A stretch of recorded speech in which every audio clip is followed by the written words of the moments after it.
to the government, which is a total reversal of due process. That's been scarfing up names for a long time. People who are not in jail, so if they're, if we decided that they can be out of jail, then they should be able to defend themselves as far as I'm concerned. Anyway, then we added to it 2 years ago with what we call the Veterans Disarmament Act. Something that says if you have a medical record that might make it look like you could be a danger to self or others, then no gun rights for you. No trial, no due process, no presumption of innocence, no burden of proof on the government, au contraire. And the cheesy little administrative bureaucrat devices that are available for you to try to get your rights back, you are guilty until proven innocent. It's a huge, huge turning of Magna Carta on its head. And I'm sorry to say that the NRA has never seen the danger in compromising due process. These Bill of Rights that we have are like a web ball of yarn. And when you start just stringing one out, it's easy to snap them. And they have to go together if they're going to have any strength and cohesion. And due process is just as important as any of the other protections of individual rights. Well, that only hit some 150,000 veterans because their records were being keyed up by the VA and sent over to the FBI, where then guys are calling us saying, what happened? I went to renew my concealed carry permit, I was denied. Well, that's what happened. But it didn't really affect a lot of other people because the money wasn't, that was an authorization measure, there wasn't money in that bill. But when the stimulus bill, the government stimulus bill, because that's all that's been stimulated by the government stimulus bill, but that had $20 billion in it to computerize everybody else's records, going down to the county courthouse level and to all of the doctor's offices.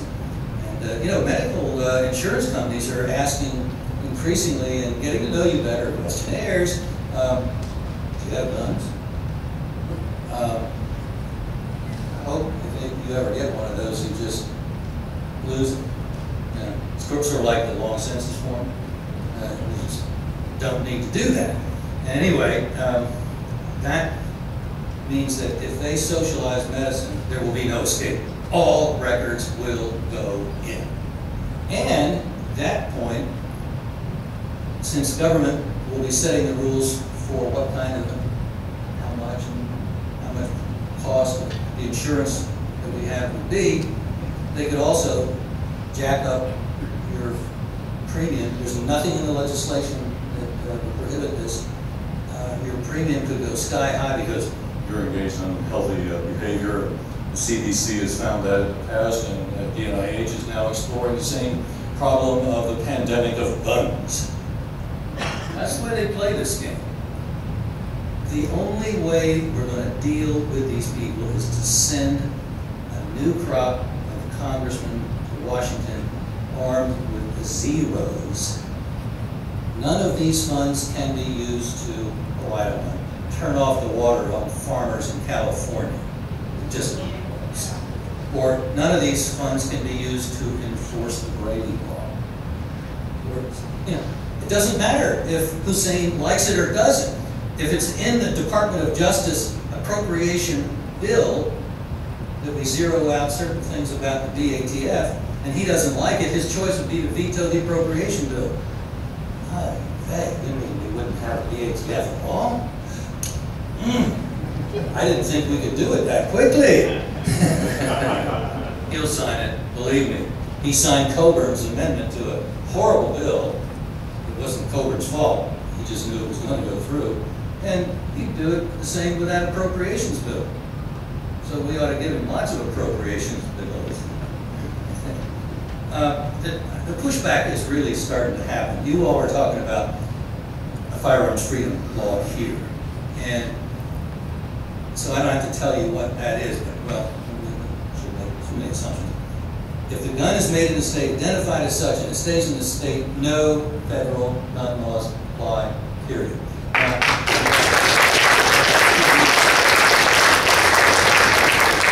The feds have already said, we don't recognize that. Our law is supreme. That has no effect. Well, the only people they could send that to were licensees. people who couldn't be in business unless they had necessarily bowed the knee to an unconstitutional federal edict. But the state law is saying, no, if you make it, sell it this way, cool, under the federal laws. So you know what they're going to do? At some point, they're going to send a bunch of boys in blue into some manufacturer who's selling a .45 pistol or whatever he's doing. And I think it's going to come, there's going to be lawsuits, already is one, and almost certainly they're going to lose because the federal courts almost never restrict or restrain the unconstitutional growth of federal power. So it's going to come down really to the sheriff.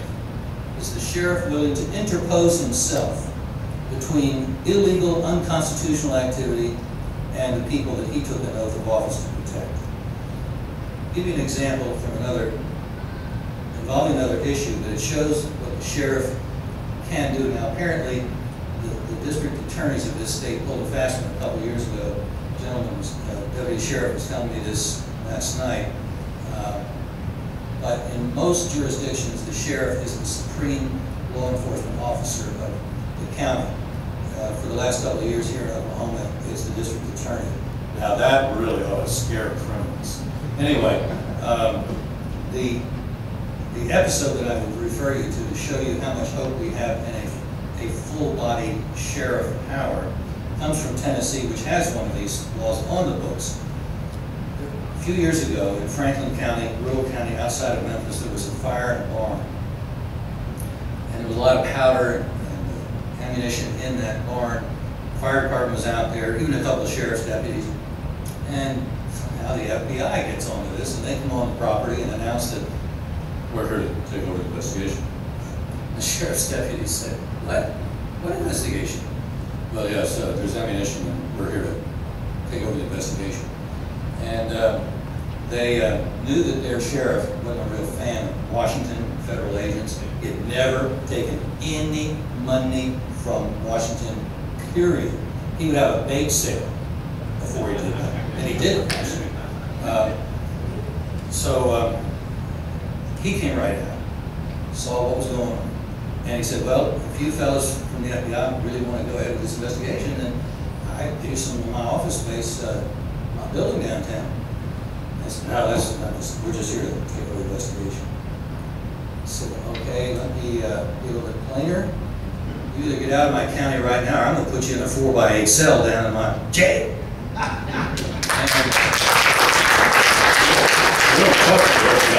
So they went to their supervisor, "What are we going to do?" And he said, "Well, a sheriff," he didn't say that, he said, "a sheriff can do that, and knowing that sheriff, he will." And so they left. Now, let's assume that I'm in Franklin County, Tennessee, and I'm making 45 pistols, and in come the boys in blue. Now, if I've worked this out right, I'm in a vacant building that I've rented for this, about a block from the sheriff's office, and I've installed a panic button like bank tellers have. So in come the boys in blue, and within 2 minutes, the sheriff is asking them if he can help their investigation. And that's how we're going to control it. And if we get half a dozen states online, then the same thing that's happened to the Real ID Act, which is an invasion of our privacy and gun owners included, that is now 3 years overdue, and the feds have never taken any of the sanctions that they could have against any of those states. Under the law, the state, anybody with a license from Montana, New Hampshire, South Carolina, should not be able to buy a gun with a driver's license or get on a plane with a driver's license. They're buying a lot more guns than they ever bought, too, I might add. So that's how I think it's going to be done. We get enough states saying the 10th Amendment is alive and well, and all of a sudden, a whole bunch of unnecessary federal power goes into neutral. And then, of course, the next thing is to zero it out. And then after we've zeroed it out, we get a president that would sign legislation that dumps it out. That's the ultimate strategy. I hope you all will, if you're not a member of Gun Owners of America, I've got a brochure in the back. We'd love to have you join. It's all $20. We've got an email alert system that you can go to our website. It's on the brochure, gunowners.org, and sign up for that.